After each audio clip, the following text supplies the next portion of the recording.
ဇလန်းကိုအစပြိုးလိုက်တဲ့အခါမှာတော့အရာအလုံးဟာပယမ်းပါတာဖြစ်နေပါတယ်။တွေးကွက်တွေကမြေပြင်ပေါ်မှာစွန့်ထင်နေပြီးတက်မဲ့ခန္ဓာကိုယ်တွေကဟိုတစတီတစလဲလျောင်းနေတယ်လို့ဘေးပတ်လဲမှာလဲအော်ဟစ်တန်တွေကပဲ့တင်ထက်နေပါတယ်။ဒီလိုပယမ်းပါတာဖြစ်မှုတွေရဲ့အလဲဗဟိုမှာတော့စစ်တီတော်တဦးဟာတယောက်တည်းအောင်နိုင်သူအဖြစ်ရပ်တည်နေပြီးသူ့ရဲ့တရှိမှုကတင်ကြောက်ရွံ့မှုနဲ့လေးစားမှုကိုပေးစွမ်းနိုင်ပါတယ်။သူဟာဘရင်ဆိုတဲ့ဖွဲထူးကိုရယူလိုက်တာနဲ့အမျှသူ့ရဲ့ခေါင်းပေါ်မှာတပ်ဘူးတစ်ခုကိုတင်မြောက်လိုက်ပါတယ်။သူကသူ့ရဲ့အောင်ပွဲကိုခန်းစားနေတော့မှပဲနောက်ထပ်လူတစ်ယောက်ကသူ့အသက်ကိုရန်ရှာဖို့ပြေးဝင်လာပါတယ်။ဒါပေမဲ့အဲ့ဒီကြိုးပမ်းမှုကအချီးနှီးပါပဲလင်မြန်ပြီးအားစိုက်စရာမလိုတဲ့တိုက်ခိုက်မှုတစ်ခုနဲ့တင်သူဟာအဲ့ဒီအန္တရာယ်ကိုဖယ်ရှားလိုက်ပါတယ်။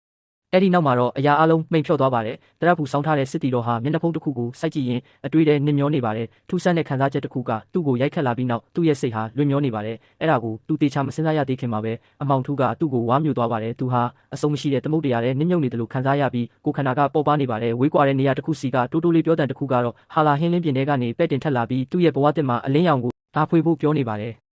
သူမျက်လုံးပြန်ဖွင့်လိုက်တဲ့အခါအရာအလုံးကပြောင်းလဲသွားပါပြီတစ်ချိန်ကတကူအာနာကြီးမားတဲ့ဘရင်ဟာအခုတော့သူစိမ့်နှစ်ယောက်ရဲ့ရင်ခွင်ထဲမှာကလေးငယ်တူဖြစ်နေပါတယ်သူတို့ကသူ့ကိုချစ်ခင်မျက်နှိုးတဲ့မျက်လုံးတွေနဲ့ကြည့်ပြီးသူတခါမှမကြားဘူးတဲ့နာမည်တစ်ခုဖြစ်တဲ့အာသာရလို့ခေါ်ကြပါတယ်သူ့ဖခင်ကနှွေးထွေးတဲ့အပြုံးနဲ့သူ့ကိုဖေဖေလို့ခေါ်ဖို့ပြောပါတယ်ဒါပေမဲ့အာသာကတော့ဇဝေဇဝါဖြစ်နေပါတယ်ဒီလူတွေကဘသူတွေလဲသူဘာလို့ဒီကိုရောက်နေတာလဲသူဟာတေဆုံးသွားပြီးနောက်တခြားကဘာတစ်ခုမှာပြန်လည်မွေးဖွားလာတာဆိုတာကိုတိလိုက်ရဖို့တိတ်မကြလိုက်ပါဘူးပိုဆိုးတာကသူဟာဘာစွမ်းအမှမရှိတော့တာပါပဲခွန်အားလည်းမရှိအာဏာလည်းမရှိပဲသစိမ့်တွေရဲ့ပြုစုမှုကိုခံနေရတဲ့သူတို့ရဲ့တားရင်လို့တကယ်ယုံကြည်နေကြတဲ့သူတွေလက်ထဲကအကူအညီမဲ့ကလေးငယ်လေးတဦးသာဖြစ်နေပါတယ်ရက်တွေကုန်လွန်လာတာနဲ့အမျှအာသာဟာစိတ်ပြက်နေပေမဲ့လည်းကလေးငယ်တယောက်ရဲ့ဘဝကိုအောင်အဲပြီးဖြတ်တန်းနေရပါတယ်သူ့ဖခင်ကသူ့ကိုအမြဲတမ်းကစားပေးပြီးအလိုလိုက်တယ်လို့မိခင်ကလည်းအတိုင်းအဆမရှိချစ်ခင်ပေးပါတယ်သူဒါကိုနားမလည်နိုင်ပါဘူးတစ်ချိန်ကလူအများကြောက်ရွံ့ရတဲ့အုပ်ချုပ်သူစစ်တီတော်တဦးဖြစ်ခဲ့ပေမဲ့အခုတော့သူ့ကောင်းကိုတောင်သူကောင်းကောင်းမမှတ်နိုင်ပါဘူးသူ့ရဲ့ဘဝတစ်ဟာဘာကိုမှကိုယ်တိုင်မထိန်ချုပ်နိုင်တဲ့လှောင်အိမ်တစ်ခုလိုအကျဉ်းထောင်တစ်ခုလိုခံစားနေရပါတယ်ဒါတွေအားလုံးဟာအိမ်မက်ဆိုးတစ်ခုလို့သူတွေးကြည့်ပေမဲ့လည်းဒါဟာတကယ်လက်တွေ့ဘဝဆိုတာသူသိနေပါတယ်နောက်ပြီးဒါတွေကပို့ပြီးတော့တောင်ထူးဆန်းလာဦးမှာပါတနေ့နေ့လယ်မှာအာသာဟာသူ့ဖခင်အပြင်မှာလေ့ကျင့်နေတာကိုကြည့်နေပါတယ်အဲ့ဒီလူဟာကြောက်တုံးကြီးတွေကိုမော်အတက်နဲ့အလွယ်တကူရွှေ့ပြောင်းနိုင်တဲ့အထိအစွမ်းထက်ပါတယ်ဒါကိုမြင်လိုက်ရတဲ့အာသာဟာအံ့ဩသွားပါတယ်ဒီကဘာမှာသူနားမလည်နိုင်တဲ့စွမ်းအားတွေရှိနေတာပဲဒီရှာဖွေတွေ့ရှိမှုကိုသူစဉ်းစားနေတော့မှပဲသူ့ဖခင်ကအမှားယွင်းတစ်ခုဖြစ်ပြီးကြောက်တုံးတဲ့ခုနဲ့ထိခိုက်ဒဏ်ရာရသွားပါတယ်အာသာတခုခုမလုပ်ရသေးခင်မှာပဲမိခင်ဖြစ်သူကအပြေးလွှားရောက်လာပြီးအစင်းမြင့်မော်ပညာနဲ့ချက်ချင်းကုသပေးလိုက်တာကိုမြင်ပြီးအာသာဟာမင်းတက်သွားပါတယ်တကယ်လို့ဒီလိုစွမ်းအားမျိုးတကယ်ရှိနေရင်သူဒါကိုဘယ်လိုသုံးရမလဲဆိုတာသင်ယူဖို့လိုအပ်ပါတယ်နောက်နေ့မနက်မှာတော့သူ့ဖခင်ဟာတောထဲမှာလေ့ကျင့်ဖို့ထပ်ထွက်သွားပါတယ်ဒါပေမဲ့ဒီတစ်ခါတော့သူတယောက်တည်းမဟုတ်ပါဘူးသူ့ရဲ့မဟာမိတ်တွေဖြစ်ပုံရတဲ့လူတစုကသူ့ဘေးမှာဝန်းရံနေကြပါတယ်ဒါကိုအလန့်ဝေးတဲ့နေရာကနေကြည့်နေတဲ့အာသာကဒီကဘာမှာတိုက်ခိုက်ခြင်းဆိုတာဟာနေ့စဉ်ဘဝရဲ့အစိပ်ပိုင်းတစ်ခုဖြစ်နေမှန်းသိလိုက်ပါတယ်အဲ့ဒီနေ့ညနေမှာသူ့ဖခင်အိမ်ပြန်လာတဲ့အခါဇနီးနဲ့သားဖြစ်သူကနှွေးထွေးစွာကြိုဆိုကြပါတယ်အာသာကသူ့ဖခင်ကိုအသေးစိတ်ကအစတေချာလေ့လာနေပါတယ်သူ့လက်ပေါ်ကသွေးစွန်းရတွေနဲ့ကြောမှာလွယ်ထားတဲ့လက်နက်တွေကိုသူသတိထားမိလိုက်ပါတယ်ဒီကဘာမှာလက်နက်ကင်ဆောင်တာဟာတာမန်ကိစ္စဖြစ်ပြီးလိုအပ်ချက်တစ်ခုတောင်ဖြစ်နေနိုင်ပါတယ်အဲ့ဒါကတော့တစ်ခုတည်းကိုပဲဆိုလိုတာပါသူအမြန်ဆုံးတန်မာလာဖို့လိုအပ်ပါတယ်သူစိတ်ပြက်နေပေမဲ့လည်းဒီမိသားစုအပေါ်သူတန်ရောစင်တွေ့လာမိပါတယ်သူတို့ရဲ့ကျင်နာမှုဟာသူ့အတွက်တော့အသစ်ဆန်းဖြစ်ပြီးအရင်ဘဝမှာတစ်ခါမှမကြုံဘူးတဲ့အရာပါသူအသက်ရှင်ဖို့အတွက်အမြဲတမ်းတိုက်ခိုက်နေရတဲ့အချိန်တွေကိုသူပြန်တတိယနေပါတယ်အမြဲတမ်းနူးနူးကြကြနေရပြီးဘယ်တော့မှစိတ်အေးလက်အေးမနာခဲ့ရပါဘူးအခုတော့သူတယောက်တည်းမဟုတ်တော့ပါဘူးသူဟာနှွေးထွေးတဲ့အိယာထဲမှာဘေးကင်းလုံခြုံစွာအိပ်ဆက်နိုင်ပါပြီဒါဟာသူ့အတွက်တော့သူစိမ့်ဆန်နေပေမဲ့မကြိုးဆိုနိုင်စရာတော့မဟုတ်ပါဘူးအချိန်တွေကုန်လွန်လာတာနဲ့အမျှအာသာဟာလေးဖက်စပြူလာနိုင်ပြီးသူ့ခန္ဓာကိုယ်ကိုစတင်ထိန်းချုပ်လာနိုင်ပါတယ်သူ့မိဘတွေကလည်းသူ့ဒဏ်ရာမရအောင်တေချာကြည့်ရင်အားပေးကြပါတယ်တနေ့မှာတော့မှန်တဲ့ကသူ့ရဲ့ပုံရိပ်ကိုမြင်လိုက်ရပါတယ်တင်းငယ်ပြီးအကျွမ်းတဝင်မရှိတဲ့သူ့ရဲ့မျက်နှာလေးကိုကြည့်ရင်အာသာဆိုတဲ့နာမည်နဲ့အကူအညီမဲ့နေတဲ့ဒီခန္ဓာကိုယ်ကိုသူလုံးဝလက်မခံနိုင်သေးပါဘူးအရာအလုံးကထူးဆန်းနေတယ်လို့ပါပဲတညမှာတော့အိယာထဲဝင်ပြီးတဲ့နောက်မိခင်ဖြစ်သူထွက်သွားတာကိုစောင့်ပြီးသူစတင်လှုပ်ရှားပါတော့တယ်သူဟာစူးစမ်းလေးလာဖို့အတွက်အိယာထဲကနေဂယုတစိုက်ဆင်းလာပါတယ်သူ့ရဲ့ပန်းတိုင်ကတော့စာကြည့်တိုက်ပါပဲသူ့မိဘတွေအဲ့ဒီထဲကိုခဏခဏသွားတာသူမြင်ဘူးတယ်လို့ဒီကဘာအကြောင်းသူနားလည်ဖို့ဆိုစာအုပ်တွေကသာအကောင်းဆုံးအစပြိုးရဖြစ်ပါလိမ့်မယ်သူဟာဘယ်သူမှမသိအောင်တိတ်တိတ်လေးသွားပါတယ်စာကြည့်တိုက်ကိုရောက်တဲ့အခါစာအုပ်တအုပ်ကိုယူပြီးစက်ဖက်ပါတော့တယ်အသိပညာဟာစွမ်းအားပဲဆိုတာသူကောင်းကောင်းသိပါတယ်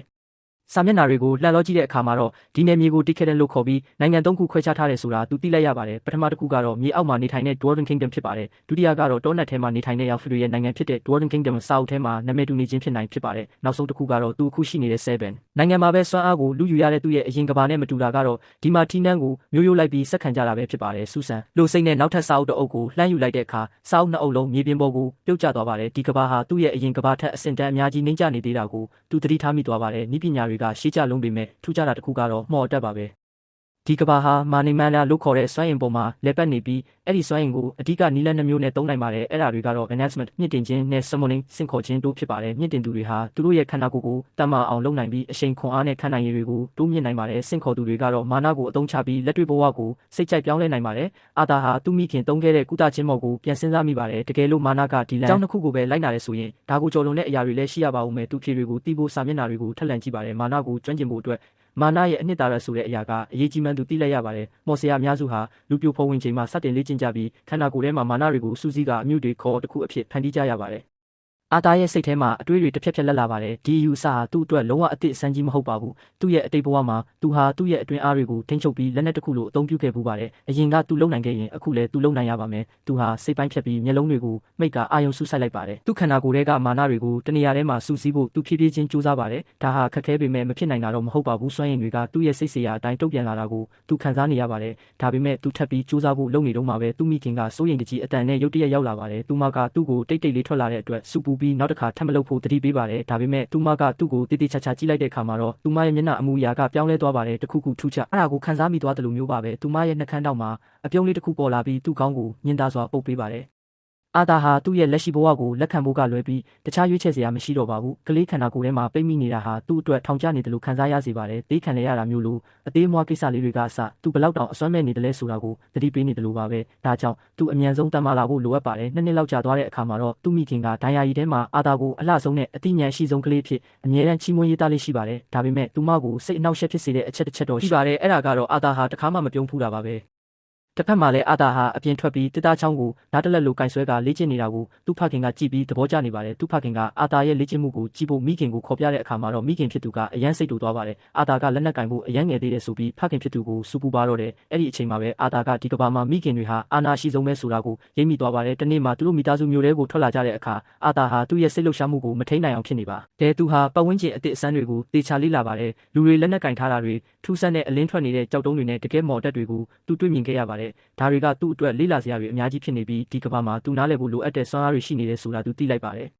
်အိမ်ပြန်လမ်းမှာတော့သူပင်ပန်းပြီးအိပ်ပျော်သွားပါတယ်အိပ်ပျော်နေရင်သူ့ရဲ့မိသားစုအသစ်အကြောင်းစဉ်းစားနေမိပါတယ်ဒီဘဝမှာသူပိတ်မိနေတယ်လို့ခံစားရပေမဲ့ဒီလူတွေကသူ့ကိုတကယ်ပဲစိတ်ရင်းနဲ့ဂရုစိုက်ကြတယ်ဆိုတာသူမငြင်းနိုင်ပါဘူးဒါဟာမိသားစုဆိုတဲ့အတိတ်ပဲလားလို့တောင်သူတွေးမိပါတယ်သူ့ရဲ့အတိတ်ဘဝကမိဘမဲ့ကေဟာမှာနေခဲ့ရတဲ့အထီးကျန်မှုတွေဟာသူ့စိတ်ထဲမှာပြန်လဲမြင်အောင်လာပါတယ်အခုတော့သူဟာနှွေးထွေးမှုနဲ့အလင်းရောင်ကိုစတင်ခံစားနေရပြီဖြစ်ပါတယ်ဒီလိုမျိုးချစ်ချင်းမြတ်တာဆိုတာသူတခါမှမကြဘူးခဲ့တဲ့အရာမျိုးပါအဲ့ဒီညသူအိပ်ပျော်နေတော့မှသူ့မိခင်ကသူ့ဘေးနားမှာတိုးတိုးလေးစကားပြောနေပါတယ်။အာသာရဲ့အမှုကျင့်တွေစာအုပ်ခိုးဖတ်တာတွေနဲ့အိတ်ချင်ဟန်ဆောင်နေတာတွေကိုသူမသိထားကြောင်းပြောပြပါတယ်။သူတနေ့မှပြင်ပလောကကိုစူးစမ်းကျင်လာမယ်ဆိုတာကိုလည်းသူမကြိုတင်ရိပ်မိနေပါတယ်။နောက်နေ့မှာတော့အာသာဟာသူ့ဖခင်ကြောက်တုံးတွေကိုမော်အတက်နဲ့ရွှေ့ပြောင်းတာကိုစောင့်ကြည့်နေပါတယ်။ဒါကိုကိုယ်တိုင်မြင်လိုက်ရတဲ့အခါအာသာဟာသူဘလောက်ကန်ကောင်းတယ်လဲဆိုတာသိလိုက်ရပါတယ်။တင်ယူဖို့အတွက်စံနမူနာပြပုဂ္ဂိုလ်တယောက်သူ့ရှေ့မှာရှိနေတာကိုသူ့ဖခင်ရဲ့မော်စွမ်းအင်ကအတော်လေးအားကောင်းပြီးအာသာကတော့သူဟာခန္ဓာကိုယ်စွမ်းအားမြင့်တင်တဲ့ NSMLI မော်ဆရာတယောက်ရဲ့ခွန်အားမျိုးစက္ကန့်ရရှိထားတယ်ဆိုတာအခုတော့သိချသွားပါပြီအာသာရဲ့အသိပညာပေါ်ငတ်မှုကပိုပြီးပြင်းထန်လာပါတယ်ဒီကဘာအကြောင်းပိုနားလည်ဖို့သူစာအုပ်တွေပိုဖတ်ချင်လာပါတယ်သူမိဘတွေကသူ့ကိုအိပ်ရာထဲဝင်ဖို့ခေါ်တဲ့အခါတိုင်းသူဟာသူ့ရဲ့အပြစ်ကင်းစင်တဲ့ပုံစံလေးကိုအသုံးချပြီးစာဆက်ဖတ်ခွင့်ရအောင်ဆွဲဆောင်ပါတယ်သူမိခင်ကအစပိုင်းမှာညှင်းပေမဲ့နောက်ဆုံးတော့ခွင့်ပြုလိုက်ရပါတယ်လွန်ခဲ့တဲ့2နှစ်အတွင်းမှာအာသာဟာအများကြီးတင်ယူနိုင်ခဲ့ပေမဲ့သူ့ရဲ့အကြီးမားဆုံးရှာဖွေတွေ့ရှိမှုကတော့မာနအမြုတွေမာနိုခေါ်စတွေအကြောင်းပါပဲစွမ်းရည်တွေကိုတနေရာထဲမှာဘယ်လိုစူးစီးရမလဲဆိုတာသူရှာဖွေတွေ့ရှိသွားခဲ့ပါတယ်